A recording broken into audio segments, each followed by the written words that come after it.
Listo. Ahora ya estamos en vivo. Buenísimo. ¿Qué tal? Buenas noches a todos. ¿Cómo están? Hoy tenemos desde la Fundación Autismo y Discapacidad de Tucumán, y en víspera, además del Día Internacional del Autismo, tenemos el placer y el honor de contar con un invitado más que especial que nos va a hablar de autismo. Él es el doctor Víctor Ruggeri, neurólogo infantil, especialista en autismo y otros trastornos del desarrollo. Él es médico graduado en la Universidad de Buenos Aires, neurólogo infantil especializado en el servicio de neurología de la Universidad Católica de Lovaina, Bruselas, Bélgica. Es miembro del Comité Científico de la Fundación Garrahan. Es director del Comité de Educación de la Academia Iberoamericana de Neurología Pediátrica. Es miembro invitado especial extranjero de la Sociedad Europea de Neurología Pediátrica, Francia. Fue exdirector médico ejecutivo y ex jefe del Servicio de Neurología, Hospital Nacional de Pediatría, profesor Juan Garrahan. Su libro más reciente, Autismo, cómo intervenir de la infancia a la vida adulta. Él, Víctor Ruggeri, junto a José Luis Cuesta. Y también es director del Diplomado Internacional en Autismo, que este año dará inicio el 23 de abril vía Zoom, con docentes renombrados de España, Argentina, Chile, México y Paraguay, organizado por la Universidad de Burgos, España y Fundación Garrahan. Acompaña al doctor Ruggeri la licenciada Celia Gerardi, psicopedagoga, presidenta fundadora de Autismo y Discapacidad Tucumán, Premio Enticae 2015 y 2016, Premio Eslabones de la Cadena de la Paz 2017, Premio Grandes Mujeres 2018, mamá referente a nivel nacional por la Fundación IAN como madre extraordinaria, miembro asesor del Consejo Consultivo de Discapacidad a nivel nacional, referente en el NOA respecto de las temáticas del espectro autista, directora de la Diplomatura en Autismo año 2020 con la Universidad San Pablo T, disertante de la Diplomatura en Discapacidad con la Universidad San Pablo T 2021 y además publicó varios artículos para el diario Autismo en Marcha de la República Dominicana.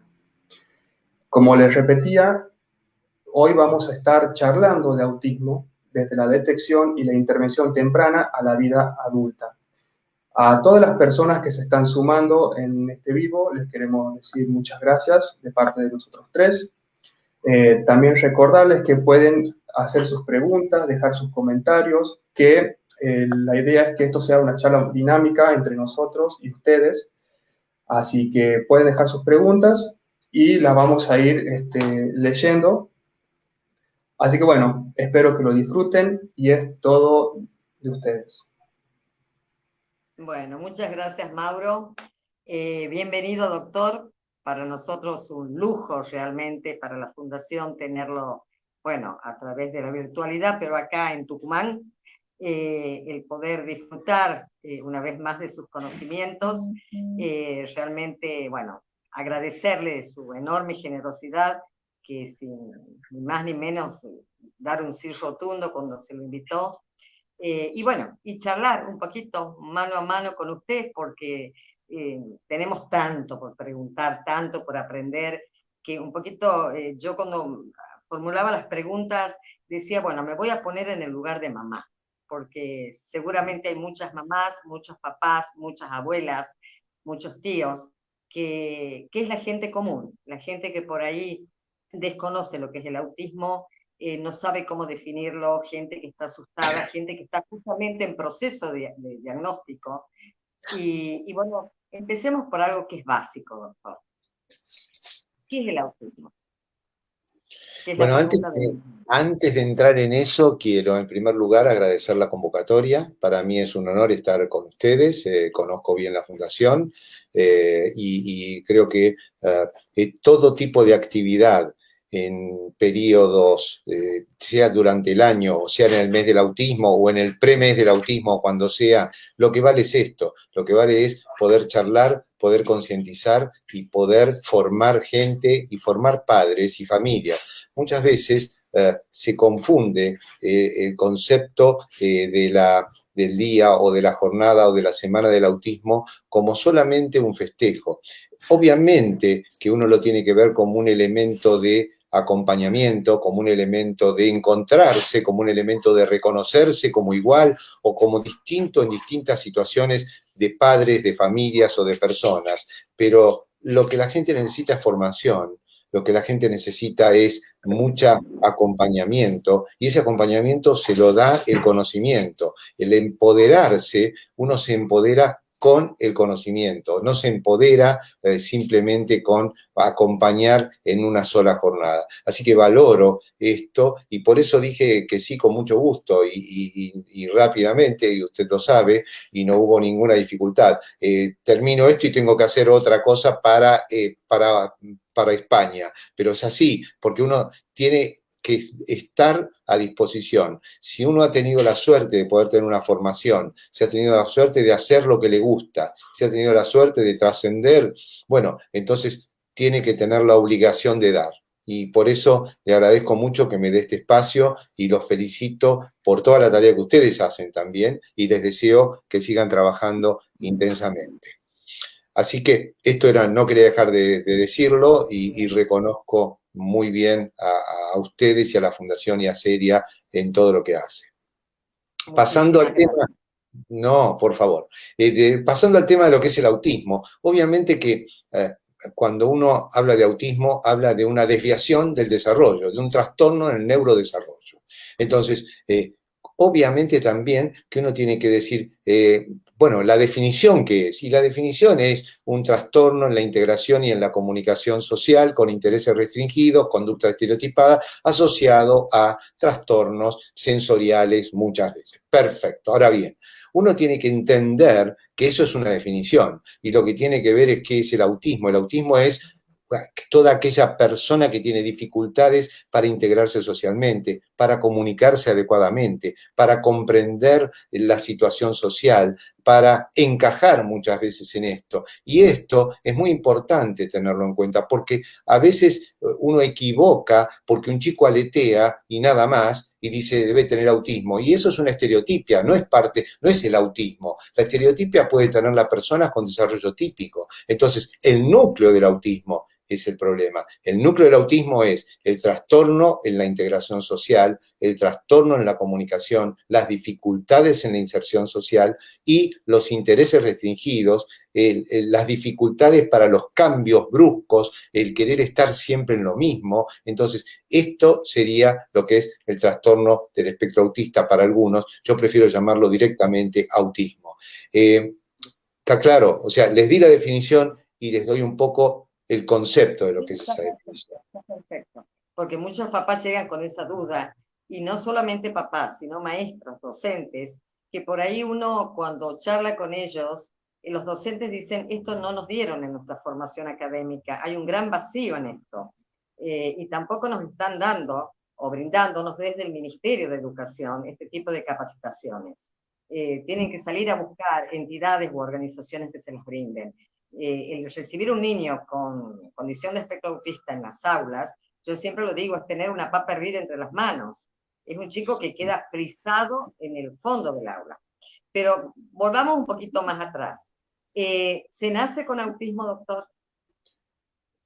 La pregunta es muy, muy interesante porque en realidad uno lo que tiene es una desviación, como decíamos, del neurodesarrollo. Ahora, uno dice nace con autismo. ¿Uno puede evidenciar autismo en un recién nacido? No. ¿Puede evidenciar autismo cuando la comunicación con otra persona, con otro, es diádica? En general no. Porque cuando el chico está con su madre, desde las primeras horas de vida y está en la teta y está mirando, la mamá va a mirar a los ojos y el hijo va a mirar a los ojos de la mamá. Y ahí no vamos a saber si esa mirada es una mirada digamos, social. Obviamente que es una mirada de amor, obviamente que es una mirada que va a generar recompensa, obviamente que es una mirada que tiene que ver con una interacción. Ahora, en ese momento yo no puedo saber si esa persona va a desarrollar autismo o no. En la medida que el chico se va desarrollando, y aquí tenemos momentos entre los cuales tiene que empezar a tener una mirada hacia el entorno, tiene que empezar a tener una activación social que tiene que ver, por ejemplo, con señalar, que esto lo tiene un chico a los 12 meses, mirar lo señalado, responder al llamado por su nombre, obviamente si no es sordo. Entonces, en la medida que conocemos el desarrollo típico, podemos ver cuáles son las desviaciones. Muchas veces el gran problema, y sobre todo con los pediatras, es que consideran el desarrollo solamente como hito de la marcha. Entonces, si el chico camina bien, por ahí pasan muchos meses sin que a nadie le llame la atención. Y yo hice un trabajo sobre las respuestas que dieron los pediatras a sus, digamos, a sus pacientitos, a sus familias, a las madres que decían, por ejemplo, yo noto que no se comunica, 12 meses, no tiene una atención, por ejemplo, cuando le doy un objeto no me mira a los ojos, o cuando le doy un objeto no mira a la persona o a la mamá. Ustedes vieron que el chico es muy común, que si alguien le da una cosa, mire a la mamá y mire el objeto. Cuando no tienen esas cosas, y si la madre lo nota y le pregunta al pediatra, no hay que decirle, usted lo observa demasiado, o cuando la madre le dice, mire, no habla, no le digan Einstein habló a los 4 años, o no le digan es un varón, va a hablar más tarde. Digamos, un chico que a los 12 meses no señala, lo mira a lo señalado, no tiene atención compartida, no responde al llamado por su nombre, cuidado, tenemos preocupación de autismo. ¿Vamos a decir antes de los 3 años que ese chico padece autismo o tiene autismo? No. Lo que vamos a decir es que tiene una desviación del desarrollo social, y esa desviación del desarrollo social nos lleva a pensar que tiene riesgo o preocupación de padecer autismo. ¿Está claro el concepto? Es muy importante esto. O sea, escuchemos a las madres. Cuando una madre dice, y al revés, estemos antes y preguntemos, señala a su hijo, la mira a los ojos, porque si la mamá va cuando el chico está con un broncoespasmo o está con un cuadro viral y nada más, y lo ve caminar, ahí no se puede evaluar el desarrollo, salvo que lo preguntemos. Entonces, primero hay que conocer el desarrollo típico, y sería muy bueno tener en todos los lugares públicos tablas de desarrollo típico. ¿Para qué? Para que la madre diga, mi hijo tiene 12 meses y esto no lo hace, y le pregunte al pediatra. Y si es un pediatra de una sala y no es un pediatra, es un médico, supongamos, de adultos o un médico clínico general que está en la sala, que pueda también tener las tablas del desarrollo, porque no tiene obligación un médico generalista de tener esas tablas, de decir, a ver, tiene 6 meses, no hace tal cosa, tiene 12 meses, entonces, pero no miremos solo si camina o no, porque hay mucho más que el caminar, y todo lo que es social y comunicacional es fundamental. No sé si fue clara el análisis. Perfecto. Yo puse en silencio justamente el micrófono porque tengo una manifestación, no sé si se escucha de fondo. ¡Qué bárbaro! Que me está ensordeciendo. Doctor, volviendo al tema, que fue clarísimo porque son señales de alerta, cosas que a veces los papás también dicen, ¿cómo me puedo dar cuenta? Siempre decimos que las mamás son las primeras detectoras, ¿no? De alguna señal de alerta, de algún signo, de algo que les llama la atención. Y son las primeras que bucean en internet, que buscan bibliografía, y las primeras a las que nos tildan de loca, de trastornada, de que vos has hecho un niño caprichoso, que es un malcriado, pero hay que escuchar la voz de las mamás. Cuando una mamá llega a consulta, la mamá llega a consulta, y esto es algo que yo lo sostengo porque, en lo personal, porque lo comprobé, llega a consulta simplemente para que el profesional le ponga en un papel el diagnóstico, porque ya lo sabe de antemano, que en ese niño que tiene algo no está funcionando bien. ¿Por qué? Porque lo comparó con un compañero de clase de su hijo, o porque lo comparó con el hermanito, o lo comparó con el ahijado, con el nieto, con lo que fuere. Ahora bien, ¿se conoce cuál es el origen del autismo, doctor? En realidad, sabemos que los trastornos del neurodesarrollo tienen una base neurobiológica, punto 1. O sea, hay alteraciones en el sistema nervioso central, de redes neuronales, etcétera, que pueden dar un inadecuado neurodesarrollo cognitivo-social. Ahora bien, ¿por qué se produce exactamente el autismo? Uno no lo sabe, pero sí las investigaciones van demostrando que a veces hay factores genéticos y ambientales que juegan roles importantes. Y esto no es menor, porque, por ejemplo, hoy sabemos que si buscamos entre los grupos y la importancia de buscar una entidad médica asociada en el autismo es fundamental. ¿Por qué? Porque sabemos que aproximadamente entre un 30 y un 35% de las personas con autismo podemos identificar una entidad genética o neurogenética asociada. Ustedes imaginan que encontrar una entidad en un 30 o un 35% cuando se trabaja seriamente es fundamental. Uno puede decir, bueno, pero ¿de qué me sirve si no voy a cambiar mucho? Me sirve de mucho. Sirve porque si ese matrimonio es un matrimonio joven y quiere tener otro hijo, tiene que saber si tiene riesgo o no. No porque vaya a querer tenerlo o no, pero por lo menos tiene derecho a saber qué riesgo tiene. Y si yo encuentro una entidad determinada, muchas veces encontrar una entidad no significa tener un alto riesgo. A veces encontrar una entidad significa riesgo cero, mucho más que el no saber. Y no encontrarla a veces es dar riesgos altos. Y a veces encontramos entidades que tienen un 25%. Entonces, la causa exacta del autismo no se conoce, pero sabemos que hay entidades genéticas y factores ambientales, como la cocaína, por ejemplo, como el alcohol, por ejemplo, durante la gestación, o como, por ejemplo, infecciones intraútero, como la rubiola. Fíjese que acabo de hablar de 3 factores desencadenantes relacionados que pueden evitarse, porque la vacuna para la rubiola lo soluciona y no va a tener retardo mental, cardiopatía o una rubiola congénita. No tomar alcohol, no consumir cocaína, también va a proteger y no va a permitir que se desarrolle esto. O sea, fíjese que también lo ambiental puede determinar. Ahora, a veces hay factores ambientales que uno no puede evitar. Obviamente, hay tóxicos que uno no lo sabe, hay medicamentos que la madre los está tomando y en el momento, como el ácido valproico, y en el momento que lo está tomando porque tiene una epilepsia, no se enteró y cuando tiene un niño que puede tener lo que se llama valproato festal. Entonces, también tenemos que tener en cuenta que hay factores como la edad paterna, que mucha gente no tiene en cuenta. La edad paterna, cuanto mayor edad paterna, también ha aparecido algún riesgo de padecimiento de autismo en la familia. Con lo cual, es muy importante tener en cuenta esto, porque si no todo se basa, dicen, bueno, pero los genes, o bueno, pero... Lo importante es saber que autismo no se puede diagnosticar por una muestra de sangre. Esto es fundamental. El autismo se diagnostica por una evaluación y conociendo el desarrollo típico y sabiendo qué desviación del desarrollo hay. 2. Ahora, si una persona tiene... Claro, y bueno, por eso, pero nadie puede diagnosticar autismo si no conoce el desarrollo típico, porque si no, cuando yo pongo a un chico, no puedo saber si a qué edad tiene que señalar, a qué edad tiene atención compartida, a qué edad, etcétera, etcétera, el lenguaje y qué lenguaje tiene que tener y a qué edad tiene que tener lenguaje. Mucho más difícil es en el síndrome de Asperger, porque muchas veces pasan desapercibidos y se hacen los diagnósticos más tardíamente.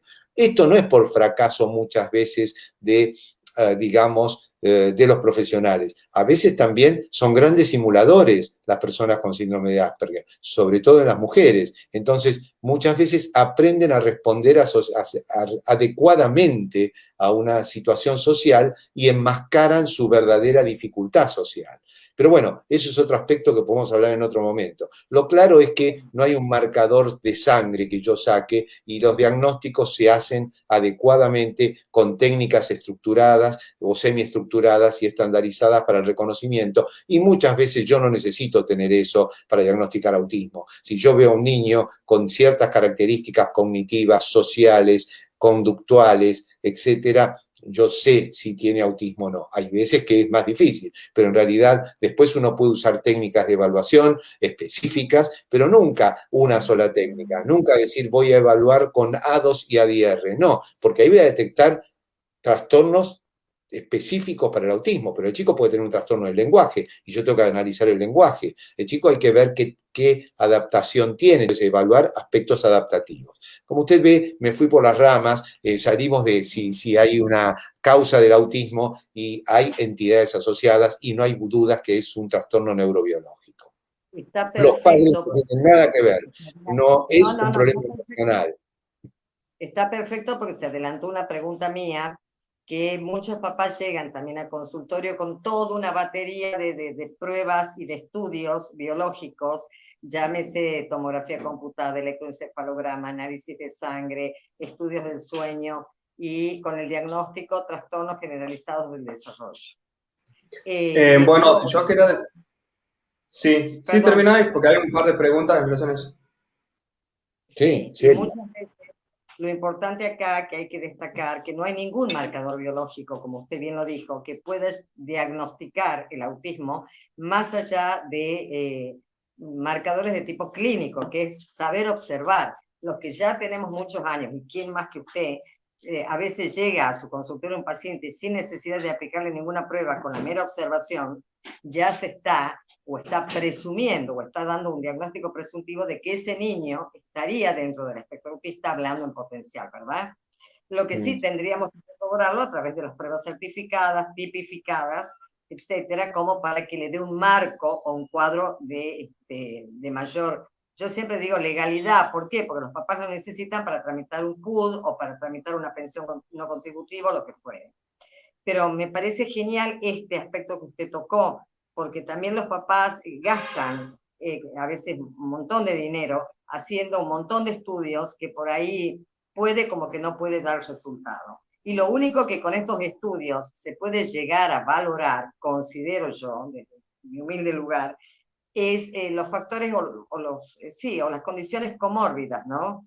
Un chico con déficit atencional asociado a hiperactividad podría llegarse a diagnosticar a través de algún tipo de estudio o algún tipo de marcador biológico. Algún chico que pueda tener una crisis convulsiva o que puedan presentar cuadros de epilepsia, como hablábamos fuera del vivo, cuadros de epilepsia refractaria, etc. Pero sí que hay que aclarar que esto se hace a través de la clínica. Sí, es importante esto que usted dice, y lo que justifica la consulta neurológica es que yo tengo que pensar no solo en el diagnóstico de autismo, sino en las entidades que pueden asociarse.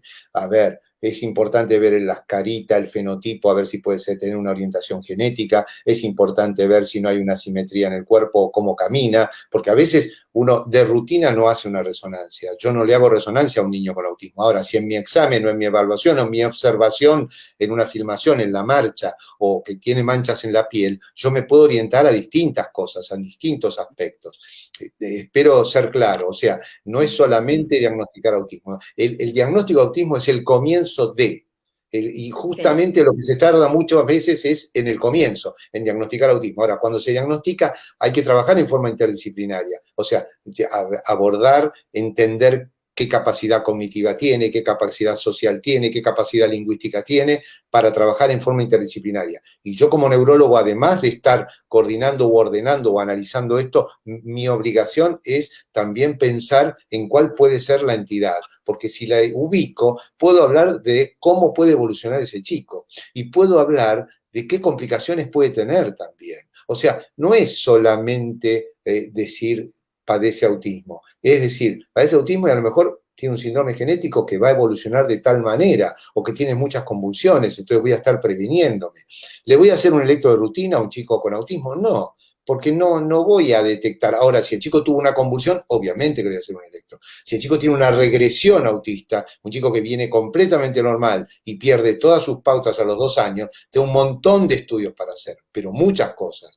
Uno piensa en la resonancia, piensa en el electro, pero puede pensar en tóxicos, puede pensar en déficit vitamínicos, puede pensar en un montón de cosas que tengo que tener en cuenta ante una regresión.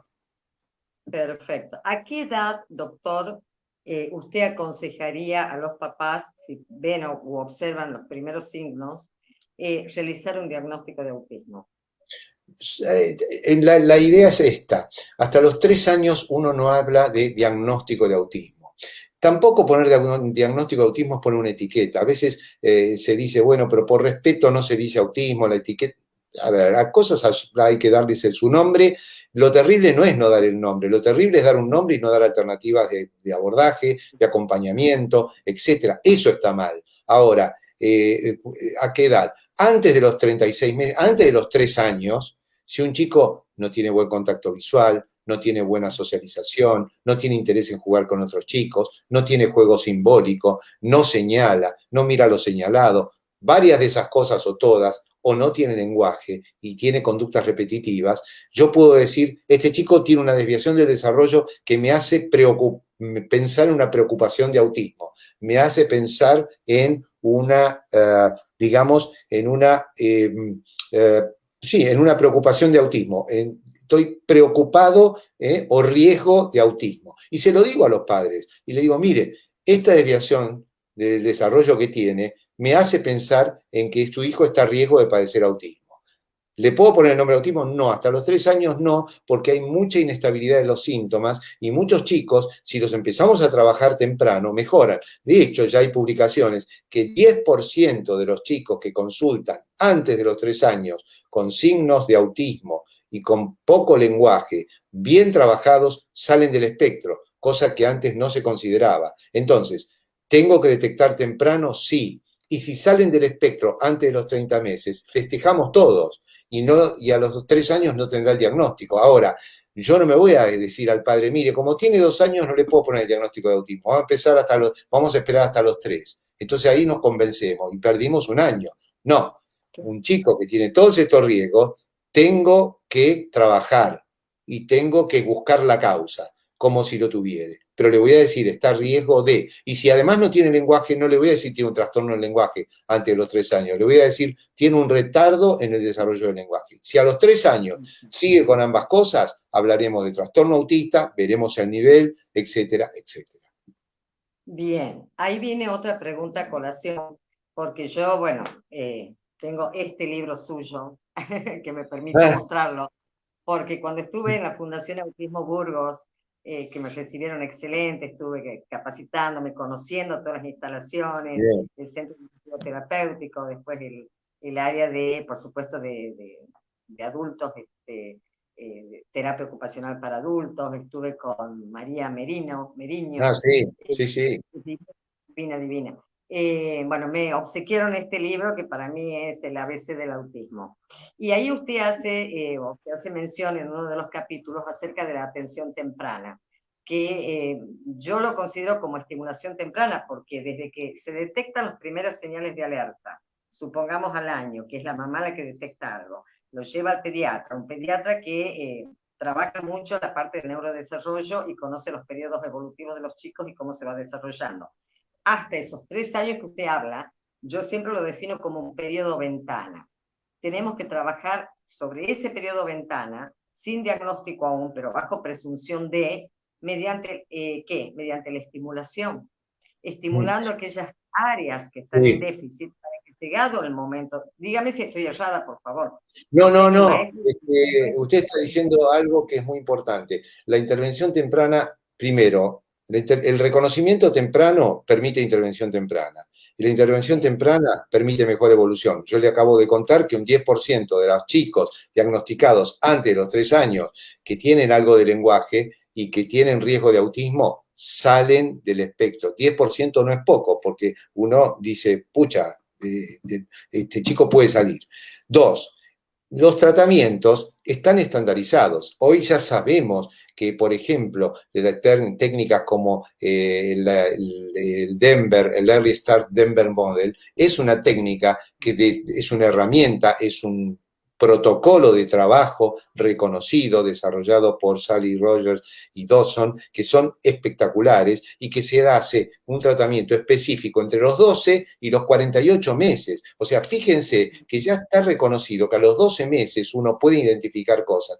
Y a ver, ¿cómo es esto? Es acercarse al chico. A los 12, a los 18 meses yo no voy a pedir que el chico se siente y ponga con igual 2 pelotitas o 2 colores. Lo que voy a hacer es acercarme, voy a jugar, voy a interactuar, pero en forma estructurada, en forma de saber cuál es el paso siguiente y seguir un proyecto terapéutico. No es cuestión de seguir al chico en lo que a él le interesa, sino aprovechar lo que le interesa e ir cumpliendo pasos del desarrollo e ir ganando. Y no se pasa a un próximo paso si no se logró el objetivo previo. El modelo Denver para mí es uno de los modelos más interesantes. Uno que lo acompaña mucho al modelo Denver es el modelo inglés Impact, que es más de formación a la familia. Entonces, cuando uno tiene una familia formada y tiene el modelo Denver funcionando y el Impact con los padres trabajando, de hecho, muchas de las personas que trabajan en Denver han hecho su formación en Impact también. Entonces, eso hace que se ordene a la familia.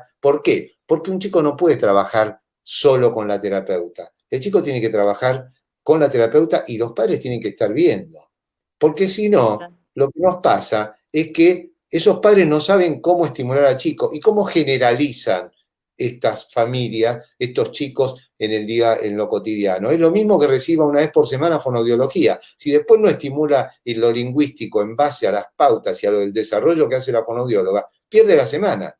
Entonces, los padres tienen que estar integrados a la terapia, tienen que estar enterados, tienen que poner mano y tienen que poder trabajar. No se puede trabajar a puertas cerradas con los chicos sin que tengan acceso los padres nunca, porque entonces no es suficiente darle orientación, tienen que poner mano y aprender.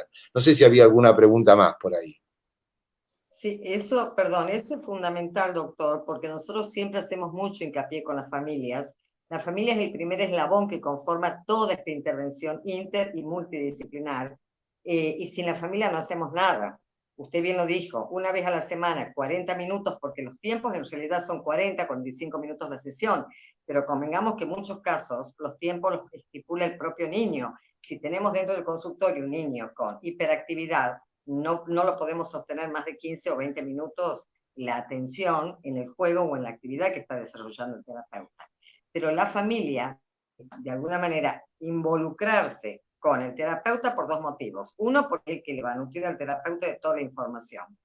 Y otro, porque los papás necesitan dar continuidad a la terapia en sus hogares, tanto a nivel de lenguaje, tanto a nivel comunicacional, tanto a nivel social, tanto a nivel hasta motriz, ¿no? Porque sabemos bien que chicos con autismo tienen una motricidad y una motricidad muy específica y muy, muy típica.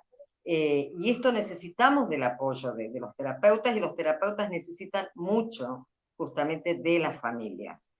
¿Usted decía si había alguna pregunta de la gente o quería...? Yo tengo un montón de preguntas por hacerle. Ustedes son los que mandan allí. Yo no tengo ningún problema. Pero es interesante esto que usted dice, porque siempre hay que buscar al chico, el espacio del chico. Cuando el chico parece estar cansado, hay que cambiar el concepto y aprovechar el espacio en otra cosa.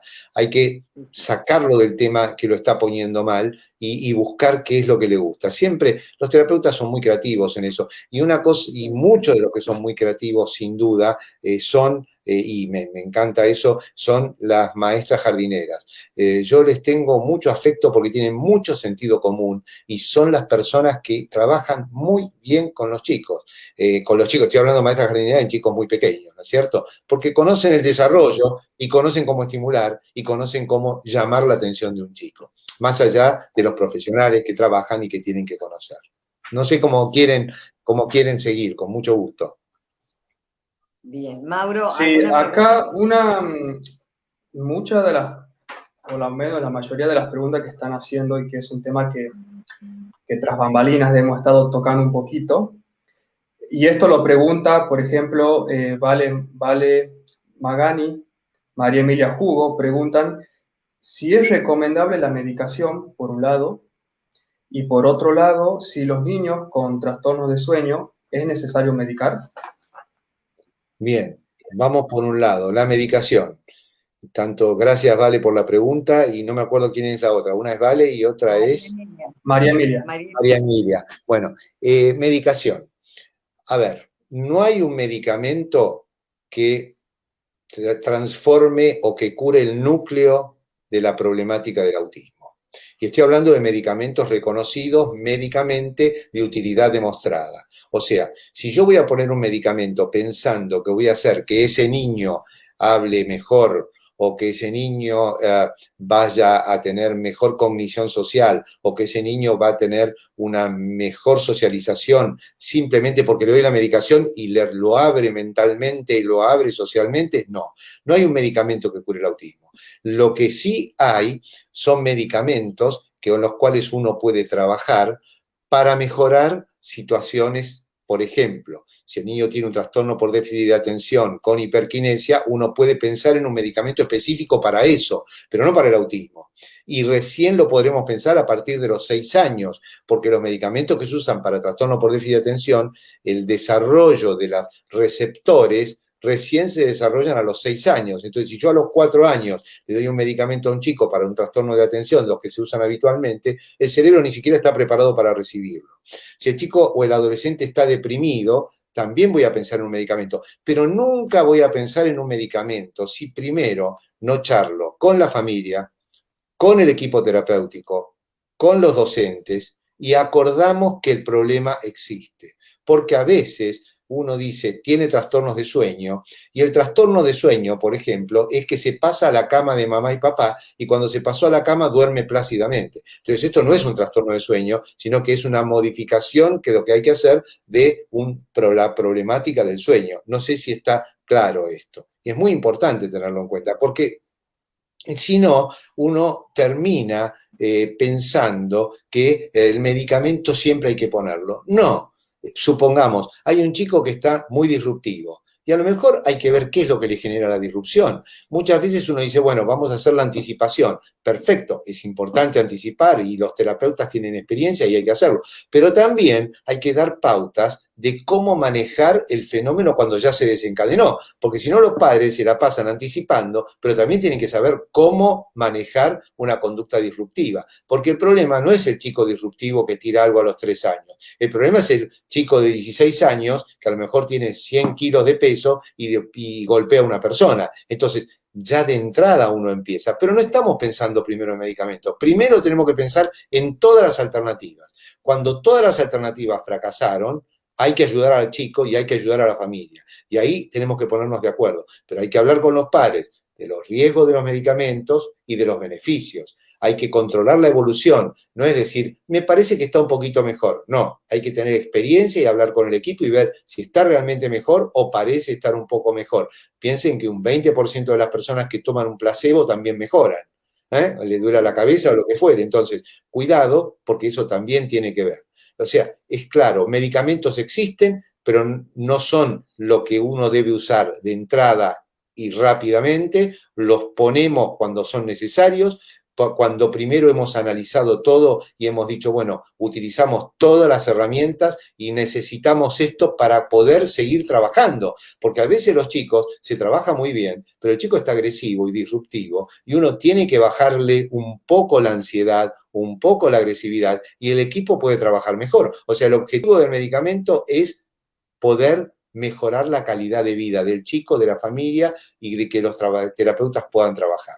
¿Está claro? Yo no pongo medicación de entrada en un chico, rara vez pongo medicación en chicos menores de 5 años y trato de evitarla. Ahora, cuando es insostenible, no la podemos ignorar. La otra pregunta era... No me acuerdo cuál era. Sí, hablando de... Quiero concadenar las cosas. Las terapias alternativas, me gustaría que usted nos brinde su apreciación. El tema, bueno, terapias alternativas como el aceite de cannabis, que bueno, mucho se está comentando y hablando acerca de esto, si mejora el autismo, si mejora la condición, si mejoran los factores comórbidos. ¿Qué nos podría comentar al respecto? A ver, las terapias alternativas, lo dice el nombre, terapias complementarias y alternativas, se llama así. Yo tuve oportunidad de dar una charla para el Congreso Mundial de Neurología Infantil que se hizo en San Diego. Este año lo hice, la conferencia la di vía Zoom, y me tocó hablar sobre terapias alternativas en autismo. Las terapias alternativas y complementarias son no reconocida su utilidad. Hay que tener cuidado porque muchas veces algunos hablan de las terapias alternativas y como son a veces hierbas medicinales, dicen no hay riesgo, es natural. Es mentira, el veneno también puede ser natural. Entonces hay que tener mucho cuidado con eso. Terapias alternativas son dar megadosis de vitaminas. Bien, no hay nada demostrado que las vitaminas sean útiles para mejorar el autismo. Si hay una deficiencia vitamínica, habrá que darla, pero eso se detecta por otras cosas, pero no por medicación para el autismo. Sí hay una situación en madres veganas en las cuales el lactante puede tener déficit de vitamina B12 porque la mamá no absorbe y no tiene una dieta adecuada y también tiene deficiencia de vitamina B12, y ahí le voy a dar B12 si hace una regresión autista. Ese es uno de los motivos por los cuales yo, frente a una regresión autista, el neurólogo juega un rol fundamental. Yo he visto 2 mamás veganas cuyos hijos hicieron regresión autista, le dosamos vitamina B12, la vitamina B12 estaba bajísima, le pusimos vitamina B12 y se recuperaron totalmente. Pero no es que yo a todo niño con autismo le voy a poner vitamina B12, porque además las vitaminas tienen sus riesgos. Entonces, sacamos ya las vitaminas. ¿Qué más? La estimulación magnética transcraneal, una técnica que estimula, está de moda, sale carísimo, no tiene nada demostrado. No hay utilidad científica, académica demostrada que sea de utilidad. Las dietas libres de gluten y caseína. A ver, ¿hay referencias anecdóticas? Sí. Hay padres que con las dietas ven que sus hijos mejoran. Ahora, uno no puede darle a todo niño una dieta, porque cuando uno entra en una dieta, la tiene que cumplir, no la puede hacer a medias. Si yo pongo una dieta libre de gluten, tengo que comprar todas las cosas en una casa que no haya, en un lugar que hagan cosas sin gluten. Pero además, en la casa no debe haber gluten, porque si no hay contaminación. Esto lo saben muy bien las personas que tienen enfermedad celíaca. Pero se nos suma otro tema. No está demostrado científicamente que sea de utilidad para el núcleo autista, salvo que el chico tenga una enfermedad celíaca. Entonces, sin duda que le voy a hacer una dieta libre de gluten. Ahora, supongamos que yo le pongo una dieta libre de gluten. Cuando el chico va al colegio, va a tener que llevar su vianda con la comida. Y estos chicos ya son inflexibles y encima lo vamos a hacer más diferentes, porque va a ir al colegio y no va a comer lo que comen todos los chicos y va a comer lo que está en su viandita. Y cuando vaya a un cumpleaños no va a poder comer toda la comida, va a tener que llevar su viandita. Entonces ya lo estamos separando. Ahora, tengo que estar convencido. Si tiene una enfermedad celíaca, le voy a decir, mire, el gluten no lo puede tomar más en su vida. ¿Está claro? Ahora, frente a no evidencia científica, no puedo hacer una dieta porque sí. Esto es otro ejemplo. Tenemos las vitaminas, tenemos las dietas. Hay chicos que mejoran con la dieta y que están menos agresivos. Puede ser. Bueno, cuando los padres me dicen esto, yo le digo, bueno, síganlo, pero háganlo controlado con un nutricionista. Cuidado que su hijo no entre en desnutrición. Háganlo controlado con los aportes que corresponden. Y sepan que no estamos curando el autismo. Que esto es fundamental. Ustedes saben que el gran problema de todos estos tratamientos es que se dan en los lugares donde hay menos acceso a los tratamientos científicamente demostrados. ¿Por qué? Porque los padres están desesperados. Entonces, si en una ciudad usted no tiene un equipo terapéutico y vive en un lugar muy pobre, se van a agarrar de lo que pueden. Y lo que pueden, ¿qué es? A veces es hacer una dieta. Lo que pueden es dar multivitaminas. Y bueno, yo los entiendo, pero desgraciadamente no tiene utilidad demostrada. Respecto del cannabidiol, es un tema muy interesante. Es probable que en los próximos años tengamos alguna demostración de mejorías en la ansiedad o de mejorías en algunos aspectos sociales o en el sueño. ¿Está claro? Pero en este momento, para el autismo, no hay demostración de que mejore el núcleo del problema del autismo, los trastornos de disfunción social y de comunicación. Y, por otra parte, hay que tener cuidado con lo que se da y con la concentración de THC y CBD y cómo se produce. O sea que el cannabidiol es un medicamento que probablemente en algún momento va a ser importante. A mí me genera mucho conflicto esto, porque yo sé que muchos padres cultivan y que muchos padres utilizan el cannabidiol. Lo respeto, pero yo no indico cannabidiol a mis pacientes, porque tampoco sé qué efecto colateral puede tener a largo plazo y no me perdonaría dar algo que a lo mejor dentro de 2-3 años demuestra que tiene efectos inadecuados en el sistema nervioso central. Entonces, esto es muy importante tenerlo en cuenta. Pero también sugeriría que siempre se utilicen medicamentos conocidos. Sí sabemos que el cannabidiol hace muy bien en algunas epilepsias de muy difícil control, en donde ha fracasado otras drogas. Nosotros en el Hospital Garrahan tenemos una investigación sobre eso y se ha demostrado la utilidad. El tema es que si yo tengo un chico que tiene 70 u 80 crisis por día y gracias a que le puse una dieta libre de dieta cetogénica, mejora, pero no mejora totalmente, dejo la dieta, dejo todas las drogas o dejo algunas drogas y agrego el cannabidiol y se ha visto mejoría en chicos que incluso dejan de tener crisis. Y muchas veces cuando el chico deja de tener crisis, entonces aparece por otra parte una mejoría cognitiva, pero es lógico, si un chico tiene 70 crisis, va a mejorar después si desaparecen las crisis. Pero esto no quiere decir en un chico que no tiene crisis que si le pongo cannabidiol va a curar. No obstante, cuando una familia ha logrado tener una buena respuesta al cannabidiol y está funcionando bien, no soy de las personas que dicen tiene que sacarle el cannabidiol. De hecho, la Academia Americana de Pediatría no sugiere darme cannabidiol, no dice que se dé, pero respeta el hecho de que si alguien lo está dando, lo está recibiendo y está haciendo el efecto, deje que siga dándose. Diciéndole la verdad y diciendo que si bien no hay nada demostrado, en este niño está funcionando. Punto.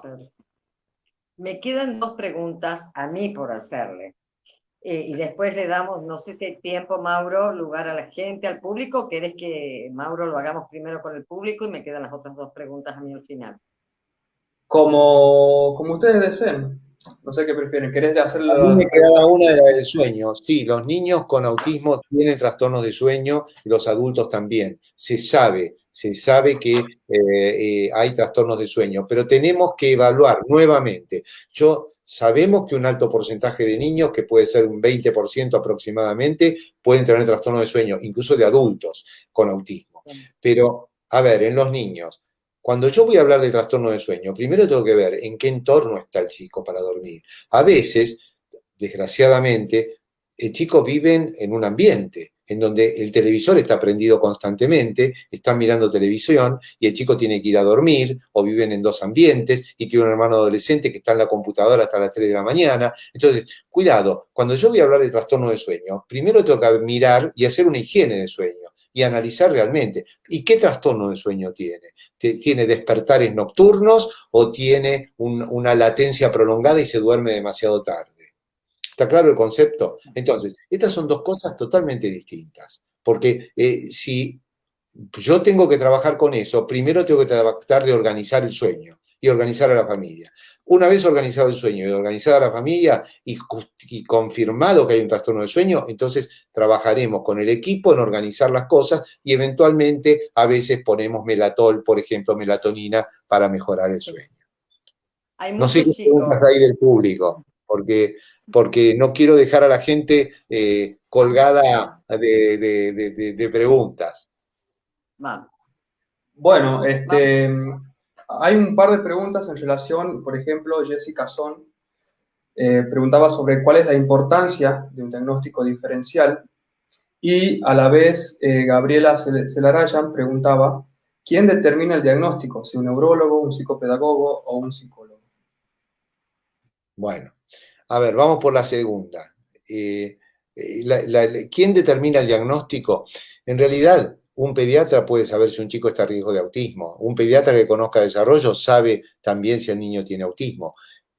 Obviamente que el neurólogo infantil, con experiencia, sin hacer ninguna evaluación, puede hacer diagnóstico de autismo. Obviamente que un psiquiatra también, una psicóloga también, una psicopedagoga, que tengan conocimiento del desarrollo típico y que tengan conocimiento de autismo. Ahora, si me preguntan quién hace diagnóstico, no solamente por la experiencia, sino en forma estandarizada, tiene que hacerlo gente que tenga experiencia en técnicas de evaluación, como por ejemplo las técnicas como ADOS o ADR, en el cual uno hace estudios estructurados.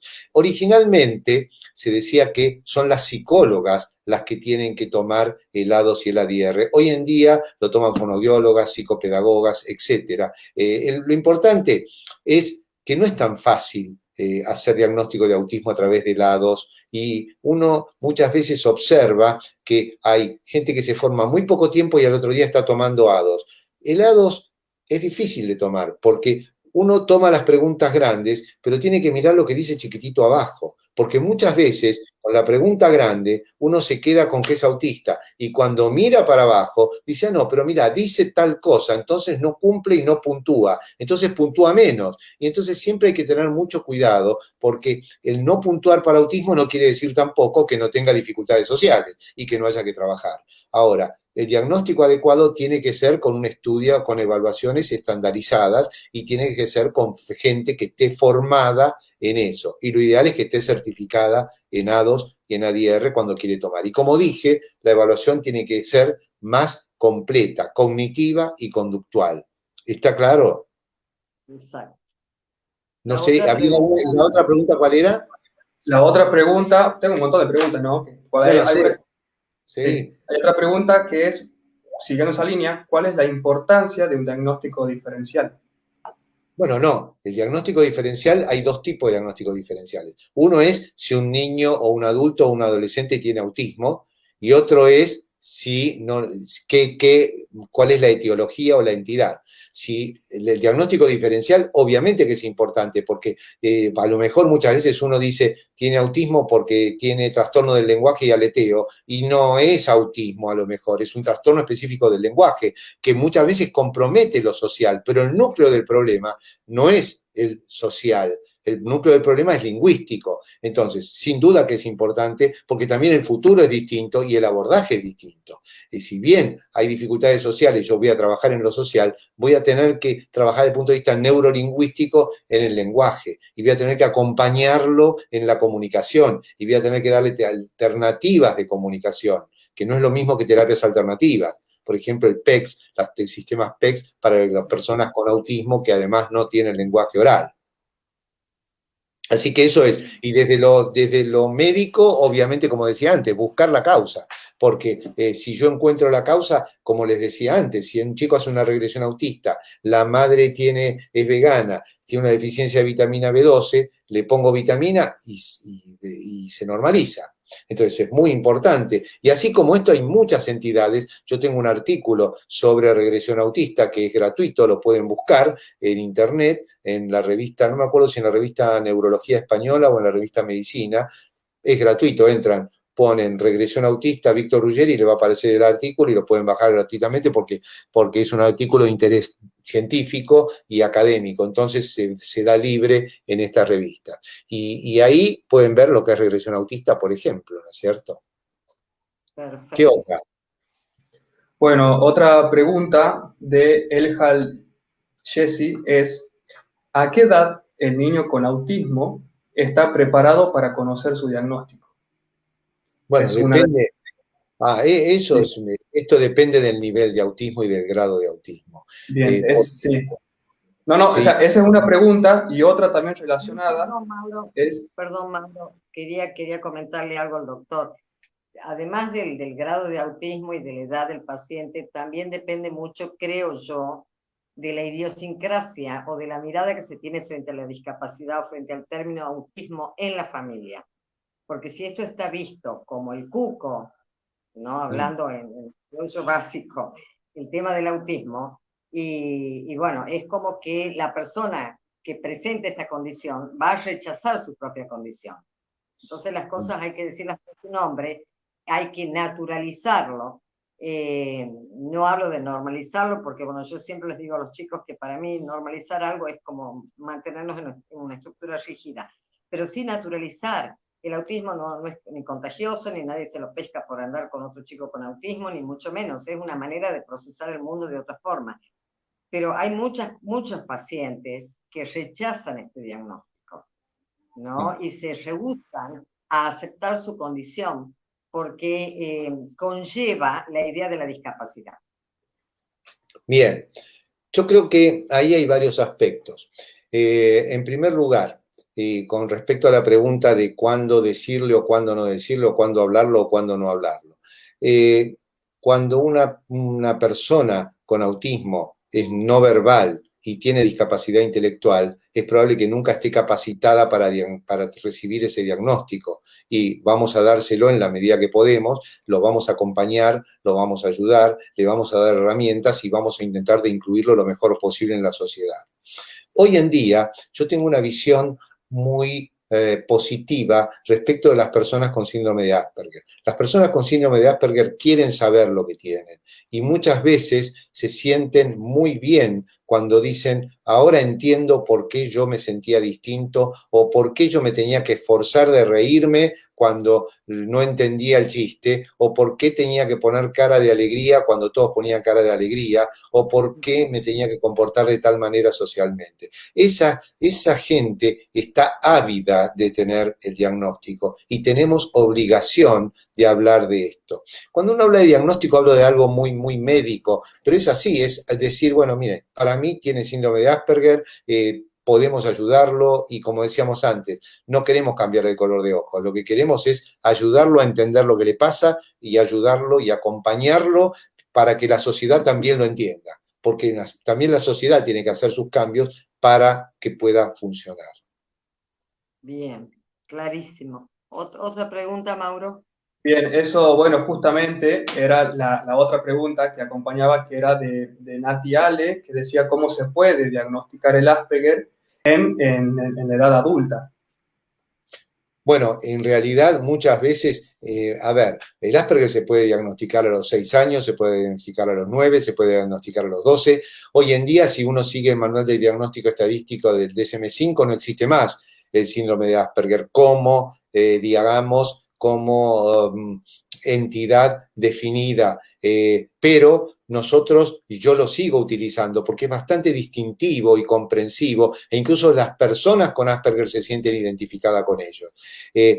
Obviamente que cuando hay dificultades en la cognición social, en la interacción social, en poder mirar adecuadamente a los ojos, en poder comprender chistes, en poder comprender ironías, en poder tener una intención social, en no preferir estar solamente aislado, porque cuidado, que uno piensa en síndrome de Asperger y muchas veces piensan en, qué sé yo, en Rain Man o en Big Bang Theory, y no es así la historia. Eso es lo más, digamos, la punta del iceberg del síndrome de Asperger. Hay mucha gente que padece síndrome de Asperger y que lo sufre porque no entiende las situaciones sociales, lo sufre porque no puede entablar relaciones con otras personas, o lo sufre porque quieren tener pareja y no la pueden tener, y entonces esto es porque no saben cómo acercarse, no saben cómo tener contacto con otra persona, o incluso no están interesados, y están interesados en su propio mundo, y hay que respetarlos y tratar de que tengan la mayor felicidad posible y que sean autoválidos. Bien, perfecto. ¿Algo más, Mauro? Sí, hay muchas preguntas. Bueno, otra pregunta que también están haciendo es, Natalia Montenegro pregunta, ¿qué opina sobre las crisis de pánico en pacientes con quistes autísticos? Y por otro lado, Lorena Cerveto pregunta, ¿por qué se dan las estereotipias? Bueno, a ver, punto 1. Las crisis de pánico. En realidad, lo que yo interpreto son distintos tipos de situaciones. Algunas crisis están relacionadas a problemas sensoriales. Por ejemplo, a olores específicos o a texturas específicas o a situaciones en las cuales lo desregulan bruscamente y entonces hay como un ataque de estar desregulado porque no pueden tolerar un sabor, un olor, una temperatura o lo que fuere. Esto se da mucho en chicos y se da mucho en chicos que no pueden expresar lo que no les gusta, porque cuando lo expresan ya toman distancia de eso. Pero también hay situaciones de pánico, de temor, cuando se cambia de ambiente. Entonces hay que anticiparlos, porque esto es muy interesante, porque yo siempre pongo el ejemplo de si a ustedes no le anticipan algo, y supongamos que uno de ustedes hoy se va a dormir y a la mañana despierta en Mar del Plata, en Maya. Obviamente que le va a llamar la atención. Y cuando cada uno de nosotros nos vamos de vacaciones, los primeros días de las vacaciones nos cuesta aceptar la vacación, nos cuesta. Imaginen un chico que no está preparado, que tiene autismo, y que el día 1 de enero amanece en la playa, sobre la arena, sin ropa, con la malla y con los padres que no hicieron la rutina y con él que no hace la rutina de ir al colegio y no hace la rutina de los terapeutas. Ahí hay crisis de agresividad que a veces la gente, algunos padres dicen esto que el mar lo pone nervioso. No, el mar no lo pone nervioso, lo que lo pone nervioso es que de golpe se le cambió el mundo. Está claro, te cambió de un día para otro, o sea, la anticipación es muy importante, o sea que todo esto tiene que ver un poco con lo que habla de lo que interpreto como crisis de pánico de un tipo o de otro, o sea, de desregulación, de ansiedad, de angustia, etcétera. No sé si fui claro en la respuesta. Que me conteste la que lo preguntó. ¿Está bien? ¿Cuál era la otra pregunta? Y la otra era de Lorena Cerveto, de por qué se daban las estereotipias. Bueno, la estereotipia en realidad no sabemos por qué se producen. Sí sabemos que la estereotipia a veces sirve para autorregularse. Muchas veces los chicos frente a la ansiedad, y esto tiene que ver con la ansiedad, de que algo les gusta mucho o de que algo los pone nerviosos, empiezan con movimientos con las manos. Ahora, esa no es el único tipo de estereotipia que existe en los chicos con autismo o en las personas con autismo. Hay otras que se ponen rígidos. Y es interesante dejar claro esto. No todo lo que es estereotipia está relacionado con autismo. Hay personas que tienen estereotipias, como por ejemplo el balancearse mientras están charlando con alguien, y es una estereotipia y no tiene autismo. O sea, y hay formas de estereotipias familiares. Yo vi una familia cuya abuelo, papá e hijo tenían un movimiento con las manos de este tipo cuando se ponían nerviosos. Y no por eso eran autistas. Y recuerdo que a ese chico me lo trajeron por temor de autismo. Y lo que tenía era una estereotipia. O sea, la estereotipia muchas veces incluso tiene bases genéticas, muchas veces la usan para autorregularse, pero no tenemos claramente, al menos en mi conocimiento, claramente cuál es la causa. Bien. Perfecto. Acá Natalia Montenegro dijo que sí, perfecto, doctor, muchas gracias. Saludos. Acaba de iluminarla a Natalia Montenegro. Otra pregunta también, bueno, llevamos una hora de vivo, podemos estar 5 o 10 minutitos para que vos también, la licenciada Celia Gerardi, pueda dejar hacer alguna pregunta. Acá, Bel Ross dijo, ¿el autismo es lo mismo que discapacidad cognitiva? Por un lado. Y por el otro, Marlene Miranda pregunta sobre qué es o el diagnóstico de autismo atípico. Bueno, número 1, discapacidad cognitiva es discapacidad intelectual, lo que antes se llamaba retardo mental. No, no es lo mismo. Lo que tiene el autismo es una disfunción cognitivo-social en las áreas sociales, ¿de acuerdo? Es una disfunción de la cognición social, no del intelecto. Ahora, entre un 30 y un 40% de las personas con autismo también tienen discapacidad intelectual. Pero, por ejemplo, una persona con síndrome de Down puede tener discapacidad intelectual y no tener autismo. Ahora, ¿hay más prevalencia de autismo en las personas con síndrome de Down? Sí, pero no es lo mismo. Justamente una de las grandes diferencias, un chico con discapacidad intelectual, cuando ustedes lo llaman al año, se va a dar vuelta. Un chico con discapacidad intelectual va a señalar. Un chico con discapacidad intelectual va a mirar a los ojos. Un chico con discapacidad intelectual va a intentar interactuar siempre, que es lo que no va a hacer el niño con autismo. Entonces, esto es una gran diferencia y no tiene nada que ver una cosa con la otra. ¿Pueden convivir y pueden existir y hay más prevalencia? Sí. ¿Y la otra pregunta cuál era? La otra pregunta era sobre qué es el diagnóstico sobre autismo atípico.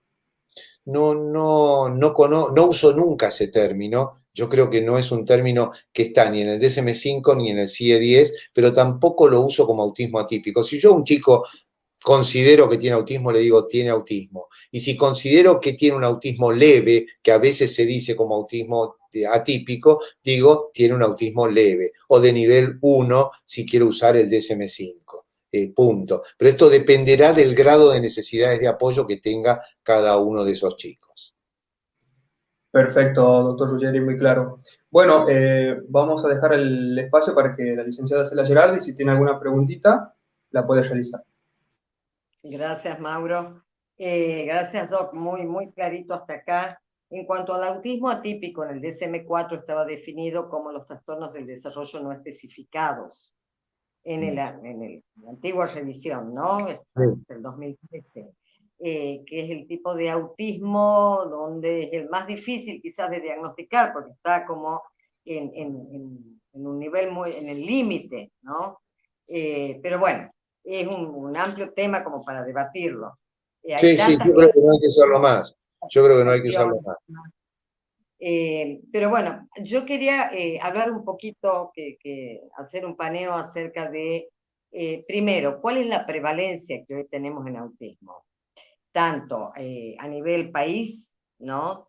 Porque a nivel Tucumán tenemos datos estadísticos presuntivos, que tenemos una población de 1.500.000 personas aproximadamente, y dentro de ese 1.500.000 personas son cerca de 10.000 personas que están en el espectro, acá en nuestra provincia. A nivel Argentina queríamos más o menos conocer cuáles los números, si es que usted los tiene. Y sabemos, por otro lado, que según el Centro de Control de Enfermedades de los Estados Unidos, arroja un indicador. A mí me gusta hablar mucho de números, parece que los detesto, ¿no? Pero es lo que me grafica un poco la realidad. De tener un caso cada 58 chicos, vamos a tener, o ya estamos teniendo un caso cada 54. Esto está marcando una tendencia, que puede ser la mayor información, la mayor concientización, o que haya mayores factores de riesgo que están incidiendo en que esto se dé.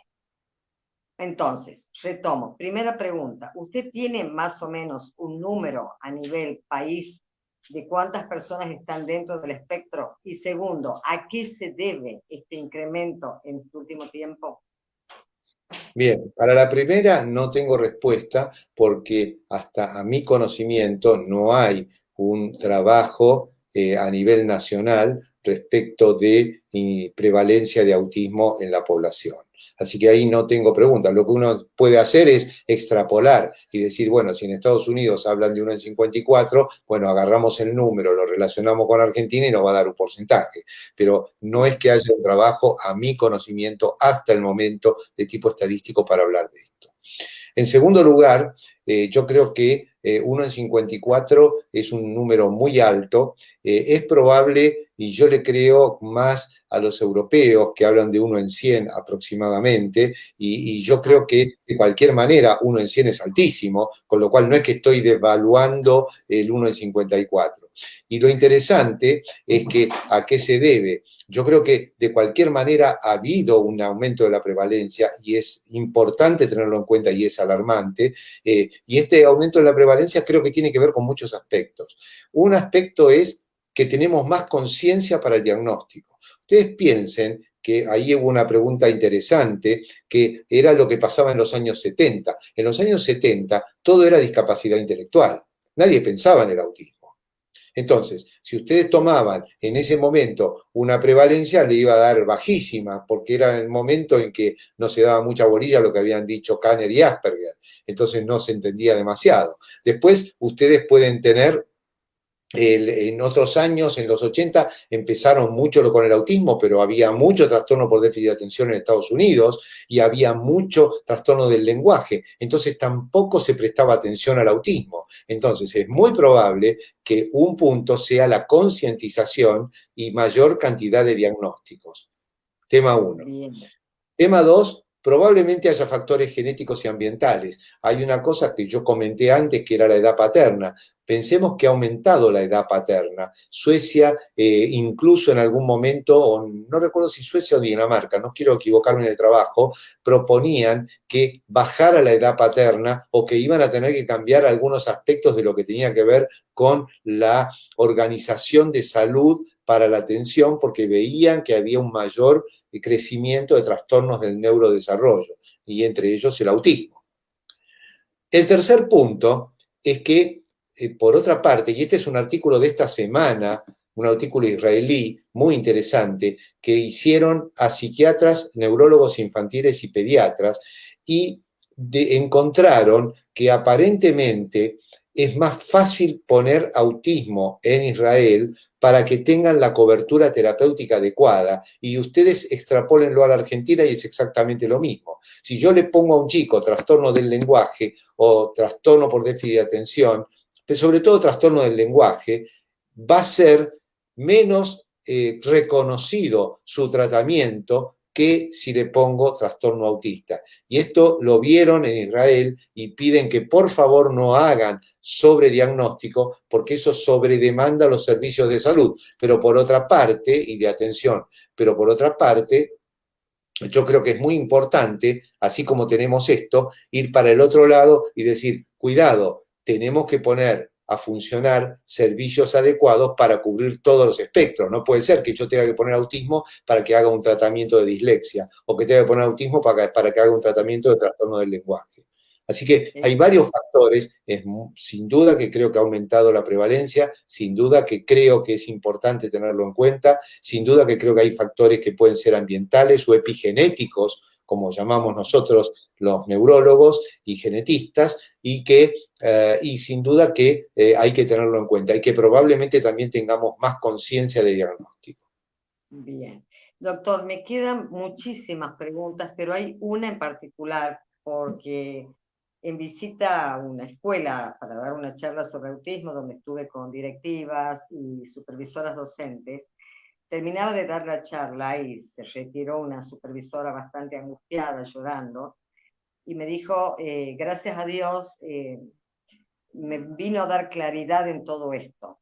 Lamentablemente llegó tarde, porque mi hijo de 31 años recibió el diagnóstico de Asperger y se suicidó hace dos meses atrás. Creo que es algo bastante duro y bastante cruento hablarlo, porque seguramente hay muchas mamás, esto no se da en todos los casos, son casos muy aleatorios, pero vale la pena hablar de la depresión y la ansiedad en personas con autismo. Y yo le doy la palabra, en este caso a usted, que es el especialista. Mire, muy interesante. Yo tuve mi conferencia en España sobre depresión e ideación suicida, y tengo un artículo que también lo puede bajar gratuitamente sobre depresión e ideación suicida en autismo. Es muy importante, pero fíjese qué interesante. Nosotros, en los chicos más chicos que se autolesionan, no estamos pensando en que tengan una situación de autoagresión de tipo suicida. Obviamente que no lo están pensando tampoco ellos, pero también se están autoagrediendo. Ahora, el problema del síndrome de Asperger es un tema muy serio por varios motivos.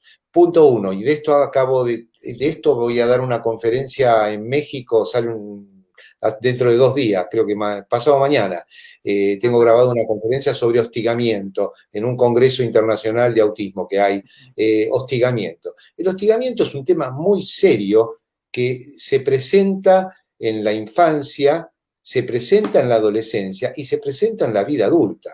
En la infancia muchas veces relacionado en el Asperger con los nerds y con todas estas cosas especiales que tienen y con su estilo de vida especial y con su vestimenta especial, pero cuidado que el hostigamiento lleva a mayor aislamiento y mayor aislamiento lleva a depresión. Entonces, ¿empeora el autismo? Puede ser, pero lo que lo llevó a esta supuesta peoría es la depresión. En los adolescentes, y sobre todo en síndrome de Asperger, comienzan a tener no solamente el hostigamiento, sino que comienzan a tener conciencia de las dificultades, y comienzan a tener conciencia de soledad, y comienzan a tener conciencia de falta de relación con otras personas, y comienzan a tener conciencia de sus propias dificultades para estar con las otras personas. Entonces, esto es un problema también serio, porque en realidad, cuando pasa esto, muchas veces aumentan las estereotipias, muchas veces aumentan los trastornos sensoriales. La depresión no se manifiesta de la misma manera en una persona Asperger adolescente o adulta que en una persona con desarrollo típico. Entonces hay que estar muy atentos, porque uno puede terminar con suicidio. Hay más incidencia de suicidio en las personas con autismo y síndrome de Asperger, en especial en Asperger, que en la población general, sí. Y la depresión, hay más depresión que que en la población general. Con lo cual es un tema que hay que estar muy atentos. Y estemos atentos desde el niño, desde el hostigamiento, desde la conciencia de su problema y desde cómo están. Y si empiezan a empeorar en su soledad en la adolescencia, no pensemos que es parte del autismo solamente. Cuidado que pueden estar deprimidos. Y no es manifestación del autismo, es manifestación de la depresión. Y esto hay que trabajarlo. Me pasó a mí de una consulta de una mamá que tiene su hijo con Asperger, un joven de 20 y pico de años, está totalmente aislado en este momento porque a su papá lo internaron y convivía con su papá y él obviamente era contacto estrecho y está absolutamente solo porque sin necesidad de hacerse el PCR da como positivo por contacto estrecho. Y bueno, toda la familia lo está sosteniendo virtualmente, pero tienen temor a que, bueno, sus estados anímicos puedan decaer porque oscila entre la depresión, la ansiedad, las rumiaciones mentales que se dan mucho, el problema del sueño que usted hablaba. Entonces, ¿cómo accionar ante este efecto pandemia también? Lo que usted cuenta es gravísimo porque esa persona está totalmente a riesgo y habría que buscar formas o alternativas de mejorar esa calidad de vida de esa persona. Porque, a ver, en primer lugar, yo no sé por qué, si es que no se puede hacer un hisopado y saber si realmente está infectado o no. Primera cosa fundamental, porque una cosa es que yo lo asuma como infectado y otra cosa que no. Por otra parte, deberían las áreas de salud estar comprometidas con esa persona, porque esa es una persona a riesgo mental. O sea que no es solamente, porque también el otro tema en las personas con Asperger es que muchas veces no tienen conciencia de enfermedad. Entonces, ¿cómo voy a saber yo si está teniendo una falta de oxígeno o está teniendo fiebre alta, o por más que estén por vía virtual? Esas cosas debería haber un psiquiatra o alguien que lo esté orientando al sistema de salud de cómo poder acompañar a esa persona. Es muy serio lo que está contando. Perfecto, perfecto. ¿Algo más, Mauro? Muchísimas gracias porque ha sido muy claro hasta acá. Quisiera a ver si hay algo más, si el doctor dispone de unos minutitos más. Yo sé que está muy atareado. ¿Tenés algo más, Mauro, que quede algo importante, que quede...? Bueno, algo que sí quisiera remarcar y que me estuvieron preguntando es esta cuestión sobre las capacitaciones que el doctor Ruggeri va a estar dando y demás. Si el doctor quiere, puede. Él es el director del Diplomado Internacional en Autismo, de la infancia a la vida adulta, y que este año inicia el 23 de abril vía Zoom, con docentes renombrados de España, Argentina, Chile, México y Paraguay. Esto está organizado por la Universidad de Burgos de España y la Fundación Galaham. Si el doctor Ruggeri quiere brindar algún tipo de información, cómo hacer para inscribirse. Bueno, parece el chivo. Gracias. Celia sabe que para nada fue programado esto, me lo está diciendo y se lo agradezco mucho porque también mostró lo del libro. Lo del libro un poco justamente es la base de ese diplomado que estamos dictando y un poco más, ¿no? Hay ahora, porque imaginen que el libro fue del 2018, ya tenemos temas nuevos y cosas nuevas y publicaciones nuevas, pero el tema del libro ha dado mucho para las familias. Celia seguramente al leerlo habrá visto cuánta utilidad tiene para familias. El tema del diplomado es muy interesante porque hemos logrado unificar todo un grupo de profesionales de distintos lugares, lo que es no es fácil porque hay que aunar horarios, hay que aunar, porque es en vivo, no es que están filmadas o grabadas las charlas.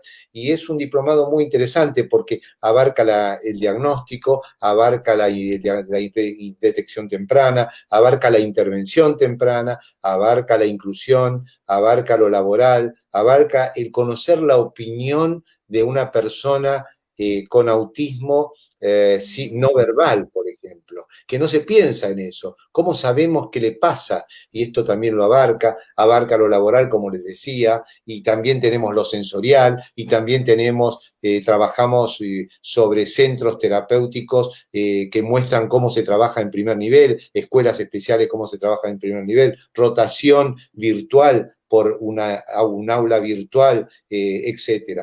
Este es un diplomado que hacemos con la Cátedra Mirada por el Autismo de la Universidad de Burgos, y lo hago con la Fundación Garrahan, que realmente la Fundación Garrahan, además lo hacemos así porque de esa manera ayudamos a la Fundación para que la Fundación ayude. Y esto es el objetivo fundamental. Ustedes van a ver que detrás de esta universidad está la Fundación Garrahan y detrás de esta iniciativa está la Fundación Garrahan. Esto permite ayudar a muchos chicos, así como ayuda con las chapitas, ayudan con esto, porque esto es dinero que va volcado a ayuda social.